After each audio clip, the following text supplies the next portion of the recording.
After transmigrating into a tragic romance novel, I became the male lead, and my domineering CEO girlfriend happened to have a younger brother who had been hospitalized for years. In the middle of the night, she got another call, hurriedly putting on her clothes. Albert isn't feeling well again. I have to go see him. According to the original plot, I was supposed to cry and beg her not to leave. Unfortunately, as I watched her anxious figure disappear into the night, all I felt was the urge to yawn. The moment she stepped out, I invited her voluptuous arch-nemesis over to my place. The next day, I made sure to call her on video right when she was supposed to be at the hospital by his side. Watching her expression turn stormy, I drawled lazily, "What's wrong? Weren't you off taking care of someone else?" The house felt too empty, so I found someone to keep me company. Isn't that normal?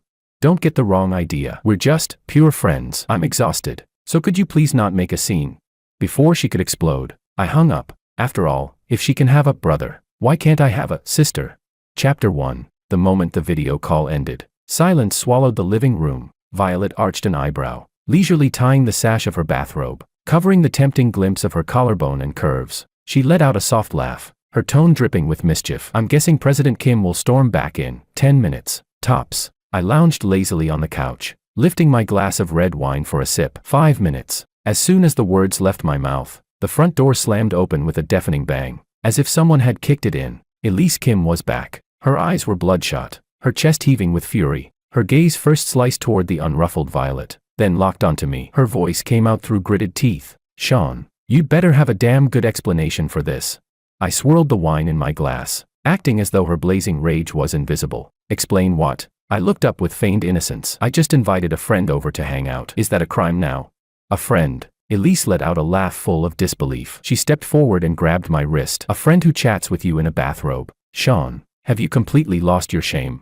The disappointment and anger in her eyes could have swallowed me whole. If this were the original Sean, he'd probably be broken by now, crying, begging, trying to defend himself. Unfortunately for her, I wasn't him. I calmly pulled my hand free, rubbing the red mark she'd left on my wrist. My voice stayed light, almost bored. "Elise, could you please stop being unreasonable? We were just watching a movie together." She'd just finished showering. "That's all. You being this paranoid is exhausting." Every single word was something she used to say, back when she was brushing off the original Sean's pain. Elise froze, her face paling and flushing by turns. She clearly couldn't believe she was hearing her own words thrown back at her. Beside me, Violet sighed dramatically, lifting her hands in a helpless gesture. "President Kim, don't take it personally. Sean and I always joke around like this. He really doesn't see me as a woman. But since you hate me so much, I'll leave." Her act, that classic pretentious coquette routine, was flawless. I immediately caught Violet's wrist before she could move, giving Elise a look of mock reproach. "Why are you being so mean to her?" "Elise, when did you become this petty?" "Petty?" Elise was shaking with rage. "She's another woman showing up in our home in the middle of the night, and you're defending her. What about Albert then?" I finally dropped the act, smiling faintly. "He's a man too, isn't he? He calls you in the dead of night, and you rush to his side, but you don't call that improper." I took a step closer, locking eyes with her blazing stare, pinning her in place with every deliberate word. "You can treat Albert like a brother, so why can't I have Violet as my sister? Don't be a hypocrite, President Kim." Elisa's lips trembled, but not a single word came out. Trapped by her own logic, she could only slam the door behind her and leave without a sound. The living room sank into silence once more. I exhaled slowly and turned to Violet. "Thanks. Sorry you had to witness that circus tonight." Violet's playful mask faded, pouring herself a glass of wine. She looked at me, her gaze complicated. "Sean, do you remember back in college, during the debate competition, when you argued me into silence?"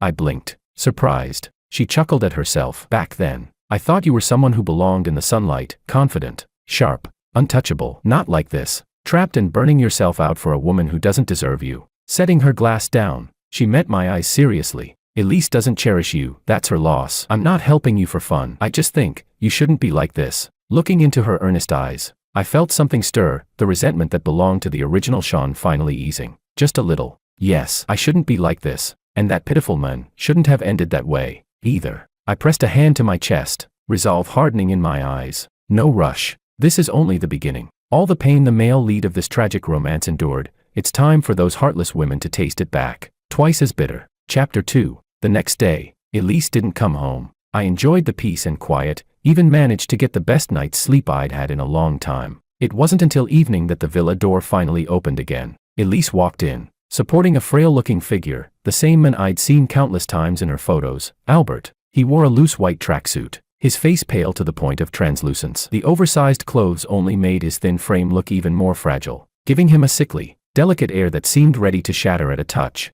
Elise deliberately avoided my gaze, setting Albert's suitcase down with a thud before announcing firmly, "The doctor said Albert's body is still weak and needs rest. From now on, he'll be living here so I can take care of him more easily." She paused, then added coolly, "You can just make an extra portion when you cook. It's not much trouble." Albert smiled faintly, a soft, practiced smile. He shot me a quick, triumphant glance before linking his arm with Elise's and speaking in a gentle, pitiful tone. Eli wouldn't stop worrying about me being alone. She insisted I move in. "You don't mind, do you, Sean?" He bit down on my name deliberately, soft, slow, and laced with smug provocation. I opened my mouth to speak, and then a sharp, stabbing pain ripped through my chest. It was the original Sean's shattered soul screaming in fury. He was raging, howling at Elise, demanding to know why she would bring that man into his home, demanding that he be thrown out immediately. The force of that anger almost drowned out my own rationality. I took a deep breath and pressed a hand to my chest, forcing myself to stay calm. When I looked up again, I was smiling, bright and warm. "Of course I don't mind. Why would I mind? Welcome, Albert, little brother." Both Elise and Albert froze, visibly thrown off, ignoring their expressions. I went on with cheerful ease. "Elise is right. You're not well, you need care. And having one more person around livens up the house. I get lonely by myself anyway." Then I clapped my hands together as if something had just occurred to me. "Speaking of which, it's perfect timing. The house is about to get even livelier." Elise frowned. "What do you mean?" I tilted my chin toward the door. "Violet's company and apartment are both being renovated. Lots of dust. Bad for her health. She's been staying in hotels, and I couldn't let her keep doing that. So I invited her to stay here for a while." As if on cue, the doorbell rang. I pressed the remote, and Violet entered, pulling a silver suitcase behind her. She was dressed casually, and when she saw the scene in the living room, she raised an eyebrow in mock surprise. "Well, everyone's here," she said with a wink at me, then turned to the now black-faced Elise Kim. "President Kim, looks like I'll be bothering you for a while. You don't mind, do you?" The air froze instantly. Albert's smile stiffened, and Elise's face twisted like she'd just swallowed a fly. Perfect. Things were about to get interesting. On the first morning of our four-person cohabitation, the tension was already thick enough to taste. Albert was up early, wearing a blue apron, gently setting down a bowl of carefully cooked abalone porridge in front of Elise. "Eli, try it," he said softly. "I simmered it all night. I just don't know if it suits Sean's taste. He tends to wake up later." I pretended not to hear the jab and walked straight to the counter, pulling 4 eggs out of the fridge. Elise frowned, her tone sharp with authority. "Albert made breakfast. Sit down and eat." I ignored her completely, lighting the stove and pouring oil into the pan. With a loud sizzle, the fragrance of frying eggs filled the kitchen, strong, rich, and defiant, completely overpowering the mild scent of his watery porridge. I cracked 4 eggs, cooking them to perfect soft yolks. 2 went on my plate, the other 2, on another. Elise's temples twitched violently. "Sean, must you do this?" she snapped. "Do what?" I speared a yolk with my fork, watching the golden liquid ooze out slowly. After taking a leisurely bite, I looked up with an innocent smile. "You have your loving breakfast, and I have my high-protein meal." "Oh, right." I pointed to the extra plate beside me. "That's for Violet. She's helping me with heavyweight training later. Needs the energy." Chapter 3. Carrying the 2 plates. I ignored their expressions and walked straight into the villa's private gym. Violet was already there, having just finished a warm-up set. Her fitted sports bra traced every perfect curve of her body, a light sheen of sweat glistening on her skin, exuding that intoxicating mix of vitality and allure. "Your energy supply." I handed her the plate. She took it without hesitation and began eating, utterly at ease. An hour later, Elise appeared at the doorway, her expression dark as a storm cloud. She had probably come to pick a fight, but the moment she saw what was happening, she froze. I was in the middle of my final set of weighted squats, muscles trembling with exhaustion. Violet stood right behind me, wearing her sports top and yoga pants, sweat sliding down the elegant line of her back. Her hands rested firmly at my waist, her palms hot even through the thin, sweat-soaked fabric of my shirt. "I can't lift anymore," I panted. "Don't give up." Violet's voice came soft and teasing, brushing against my ear. "Feel your glutes engage. Yes, just like that. I've got you. Don't be afraid." Her body pressed flush against my back, moving in sync with mine, close enough to feel every breath. From Elise's angle, it looked like Violet was practically embracing me. Bang! Elise finally snapped, slamming her fist into the doorframe. Both Violet and I turned to look. My face was flushed and beaded with sweat from the workout. Violet, calm as ever, straightened up, lazily wiping her chest with a towel before meeting Elisa's gaze with deliberate provocation. President Kim, she said lightly, starting the day with such a temper.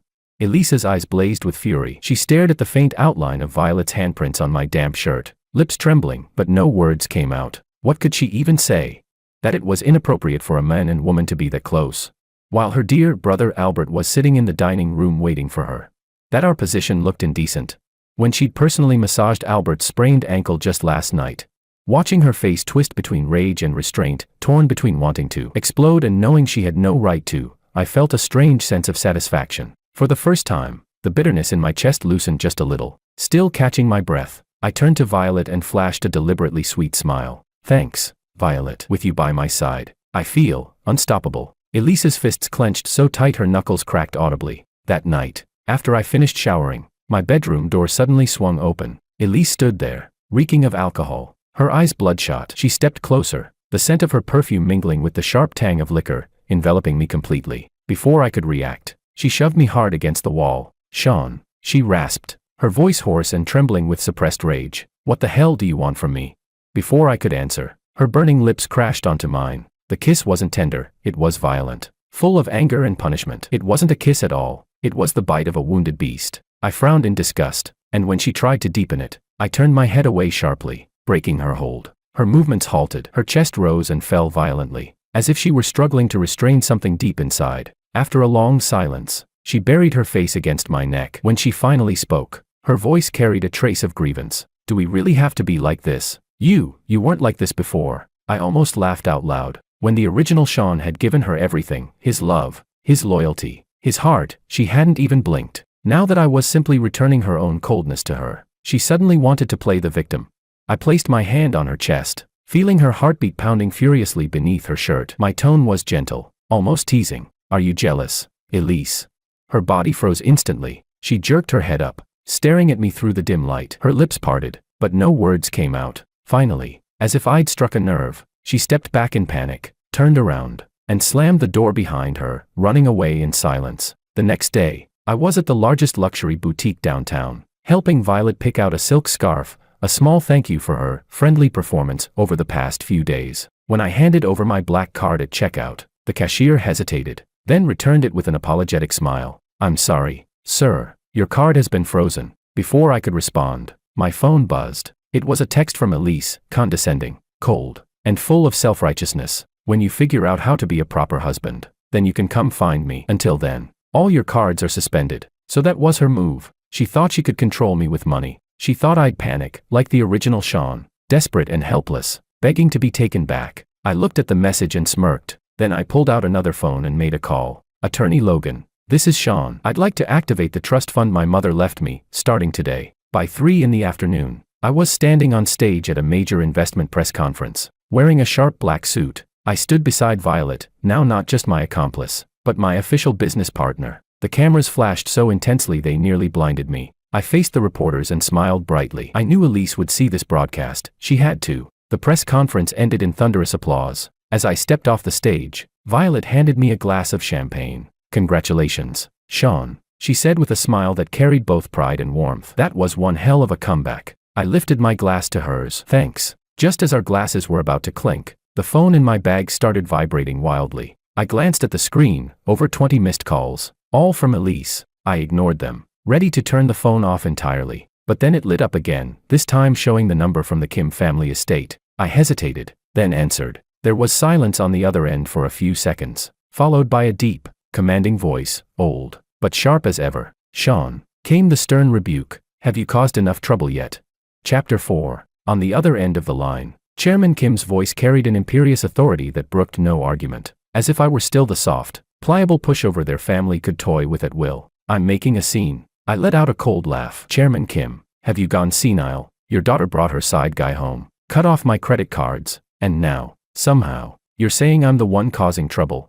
There was a pause. He clearly hadn't expected me to snap back with such sharpness. You, what about me? I cut him off. Why don't you get your useless daughter in line first? As for me, from today on, I'll do whatever the hell I want. Before his thunderous fury could reach me through the receiver, I hung up. For the next few days, The villa was eerily calm. Elise Kim, for once, didn't run off to see Albert. Instead, she tried, awkwardly, to repair things between us. She knew the annual Starlight Charity Gala was coming up. It was the biggest showcase in the business world, and the Kim family couldn't afford to lose face there. That night, I put on the black tuxedo I'd prepared long ago, sharp, elegant, impeccable. Elise stood behind me, fastening my bow tie. In the mirror, her gaze was complicated. After tonight, let's talk properly, she said softly, hugging me from behind, almost pleading. We'll send Violet and Albert away, and we. Her words were cut short. Her phone started ringing, right on cue. It was the hospital. Elise's face drained of color.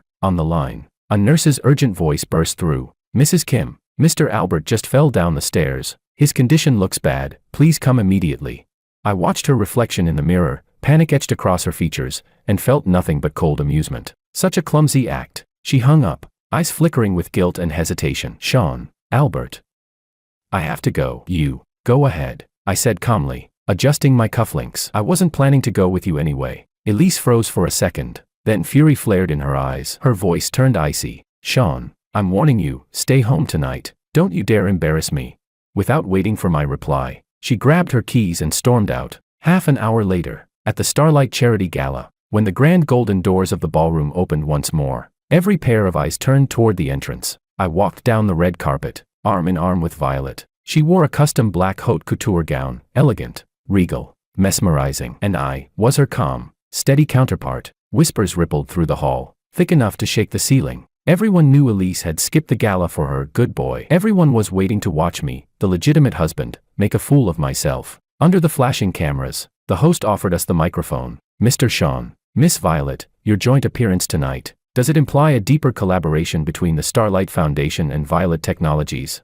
Violet took my hand, lifted it to her lips, and kissed it lightly. With a serene smile to the cameras, she said, Starlight is Violet Technologies' most cherished partner. And Sean, she turned to me, her eyes full of warmth, is the most important person in my life. The entire hall gasped. I knew it was probably just a line meant to provoke Elise, but when I met Violet's gaze, so deep, so unwavering, my heartbeat stuttered. Just for a moment, for the first time, I couldn't tell what was real and what was not. I knew this scene was being broadcast live across countless screens, on the television in a hospital VIP ward, on the phones of our business rivals, and on the massive screen inside the Kim family's ancestral home. My phone buzzed, a multimedia message. I opened it. A high-resolution photo appeared. In a cold white hospital corridor, Elise Kim was slamming her bloodied fist against a glass wall. Cracks spiderwebbed across the glass, and blood dripped through her fingers, one crimson drop at a time, onto the sterile floor. Chapter 5. Violet reached from behind me, took my phone,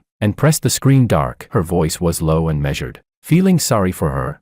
I blinked, coming back to myself, then met her probing gaze with a short, derisive laugh. Sorry for her? I raised my glass of champagne and drained it in one go. No, I just find it ridiculous that she's jealous now. After everything I gave her, everything I did for her, how could she never see it? My tone was calm, but only I knew that beneath that stillness, the resentment of the body's original owner was roaring inside me. It questioned, it raged, it wept. Violet was silent for a moment. Then she patted my shoulder lightly. Then make her pay for it. Of course. I looked out at the glittering city lights beyond the window. The defensive game is over. Now, it's my turn to attack. The next day after the gala, I didn't return to the villa. Instead, I went straight to meet a private investigator, reportedly the best in the entire city, found through my lawyer. I pushed Albert's file across the table. My request was simple. I want everything. Every medical record from birth until now. The more detailed, the better. Especially from that private hospital he always goes to. I want to know what exactly he's been doing every time he's supposedly in critical condition. The investigator worked fast. 3 days later, a file arrived in my inbox. As I opened it, a slow, cold smile spread across my face. Albert's official diagnosis was congenital myocardial fragility, a term that sounded severe, but was conveniently vague. Yet the raw data the investigator uncovered told a different story. His key medical reports, like the Holter monitor results and echocardiograms, had clearly been tampered with and overwritten. Even more interesting was his dutiful attending physician, Dr. Sam. According to the report, Sam was Albert's mother's distant cousin. In other words, his uncle. A long-running deception, carefully orchestrated by family, finally stood exposed. I scrolled through the pages one by one until I stopped at a surveillance photo. It was from the night of the Starlight Gala. Less than an hour after being rushed into the ER, Albert appeared at the hospital's back entrance, alive and well, getting into an unfamiliar car. He didn't return until the next morning, and Elise, the fool, had probably spent that entire night waiting outside his ward. I shut the laptop. The emotions boiling in my chest were on the verge of exploding. Rage, bitterness, betrayal, mine and the original owners, tangled together. Knowing the truth wasn't enough, I wanted her to tear apart that precious boy's, pure and fragile, mask with her own hands. I picked up my phone and called Violet. I need a favor. I need you to use all your connections to bring me the best cardiologist in the country. No, in all of Asia. Violet didn't disappoint. 2 days later, she told me that the top authority in Asian cardiac surgery, Academician Chan, was in town for a medical forum. He owed the Violet family a favor, and agreed to help with the diagnosis. So, I returned to that sickening villa. Surprisingly, dinner that night was almost civil. Elise, likely scolded by her father, kept a cold face and said little. Albert played the doting gentleman, filling her plate, speaking softly, pretending to be all tenderness and care. The disgusting display of affectionate siblings made my skin crawl. After dinner, the servants brought in fruit. Then, as if suddenly remembering something, I reached into my bag and pulled out a neatly wrapped gift box, placing it in front of Albert. Albert, I said with a polite smile, I picked this out especially for you. Elise and Albert both froze. Under their wary, uncertain gazes, Albert slowly lifted the lid. Inside lay a brand new portable home heart rate monitor, the latest model. Albert's face went instantly pale, all color draining away. Chapter 6. I acted as if I hadn't noticed anything, smiling warmly as I began to explain. I heard from a friend that this model is extremely sensitive. The data even uploads to the cloud in real time and syncs directly with your attending physician. That way, even when Eli isn't around, she can still keep track of your condition anytime. See, I'm really looking out for you, aren't I, Albert? Elise frowned slightly, but there wasn't a single flaw to be found in my words. Everything sounded perfectly considerate. Albert's hands trembled faintly as he held the device. He forced a smile that looked more like a grimace. Thank you, Sean. It's just, I'm used to the hospital's equipment, so maybe. Oh, that won't do. I cut him off, pretending to be worried. Your illness is the kind that can worsen suddenly. Oh, speaking of which, I changed my tone to one of eager excitement. I happened to run into an acquaintance today. He's close friends with the top cardiologist in all of Asia, Academician Chan himself. When I mentioned your rare condition, he was deeply concerned and arranged for Chan to personally conduct a full evaluation for you. No, I don't need it, he shouted, his reaction far too strong to pass as mere fear. Elise immediately stepped in front of him protectively, glaring at me. Sean, what are you trying to pull this time? Albert's body can't handle your games. Games? I lifted my eyes lazily, my smile fading into cold steel. Elise, are you out of your mind? I got the world's top specialist for him. How is that supposed to harm him? Or, I leaned back slightly, voice dripping with ice. Is it because you already know there's something off about his illness, and you're afraid a real expert might expose it? The air froze solid. Albert could no longer hold it together. His face went chalk white. Tears welled in his eyes, half terror, half panic, as his voice broke. Eli, my chest, it hurts. I can't breathe. Same old trick, but this time, I didn't give him a chance to finish his act. I pulled out my phone and, right in front of them, dialed 120. Hello, emergency. This is the Ocean View Villa. A patient here appears to be having a heart attack, urgent condition. We've already arranged a consultation with Asia's leading cardiologist, Academician Chan, at City First Hospital. Please send him directly there. The moment I finished, Albert, who had just been collapsing weakly in Elisa's arms, shot upright like he'd been electrocuted, screaming. No, I'm not going to the hospital, I'm fine. The shout was full-bodied and powerful, so strong it left the entire living room in stunned silence. Elise looked down at the men in her arms, the same men who, moments ago, claimed he was dying. For the first time, doubt flickered in her eyes. That single, forceful, I'm fine, echoed through the room, cutting through the silence like a blade. But Albert, ever the practiced actor, recovered in an instant. After just 1 second of panic, his eyes filled with tears again, and he rolled them back, fainting cleanly on cue. In the end, Elise still called an ambulance and had him sent back to the hospital. I watched the scene unfold, expressionless, saying nothing, because I knew, once a seed of doubt takes root, it grows wild in the dark. Over the next few weeks, the villa fell into an eerie quiet. Elise became withdrawn and silent. She stopped visiting the hospital, stopped questioning me. Most nights, she stayed alone in the study until long past midnight. I knew what she was doing. She was investigating, and I was preparing her final surprise. A month later, under the name Mr. Kim, I sent out gold-embossed invitations to the city's elite, a celebration of Mr. Albert's miraculous recovery and triumph over illness, hosted in the Kim Estate Gardens. When Albert received his invitation, he was overjoyed. He believed this meant Elise had finally forgiven him, that this was her way of acknowledging him, of lifting him up to the stage he'd always dreamed of. Chapter 7. Albert agreed with pleasure, sending invitations to every friend he wanted to impress. That night, the Kim family garden blazed with lights and laughter. The place was packed with guests, champagne glasses clinking, polite smiles exchanged, every corner shimmering with the illusion of perfection. Albert, dressed in a navy blue suit, floated through the crowd, soaking in every look of admiration and envy like a man reborn. Elise, as the hostess, went on stage to give a brief speech. Her face looked pale under the lights, but her poise remained impeccable, only her eyes betrayed her, dark and bottomless like stagnant water. When the applause rose, I stepped forward slowly and took the microphone from her hand. "Thank you, everyone," I said with a warm smile, scanning the crowd. "As Eli's husband, I'm happier than anyone to see Albert's recovery. To celebrate this hard-won health, I've prepared a special surprise, something that captures his brave fight against illness. Let's enjoy it together." Albert's eyes gleamed with pride and anticipation. I snapped my fingers. The massive LED screen behind me flickered to life, but instead of a touching recovery montage, the footage showed a cozy cafe. In the video, Albert sat across from his attending physician, Dr. Sam, leisurely sipping coffee. Albert chuckled and said casually, "Uncle, next time don't use that same old excuse. Eli's getting tired of hearing about angina attacks. How about we go with sudden respiratory failure? Sounds scarier, doesn't it?" Sam laughed, shaking his head. "You really are something else. But don't worry, Eli's soft-hearted. As long as I say your condition is critical, she'll drop everything to run to you." "Of course," Albert replied smugly, brushing his hair back. "That woman will never escape from the palm of my hand." The music stopped, the laughter vanished. A suffocating silence swept across the garden. Every guest turned toward Albert, who now stood frozen, color drained from his face, trembling on his feet. "No, no, it's not true," he shouted hoarsely, shaking his head in desperation. "It's fake. It's a setup. Eli, you have to believe me." But this time, no one stepped forward to catch him. Elise stood beside me, motionless. She didn't even look at him. Her face was ghostly white, drained of all life, as if something inside her had shattered completely. The celebration had become a public humiliation. Albert broke down under the weight of the guests' scornful stares, screaming, cursing, flailing, until his parents finally dragged him away like a heap of discarded trash. One by one, the guests made their quiet exits, leaving the grand garden in ruins, broken glass, overturned chairs, the echo of what once passed for elegance. Only Elise and I remained among the wreckage. She turned toward me, eyes red and raw, staring as if trying to burn a hole through my soul. "Why?" Her voice was cracked, barely human. "Why did you have to do it this way?"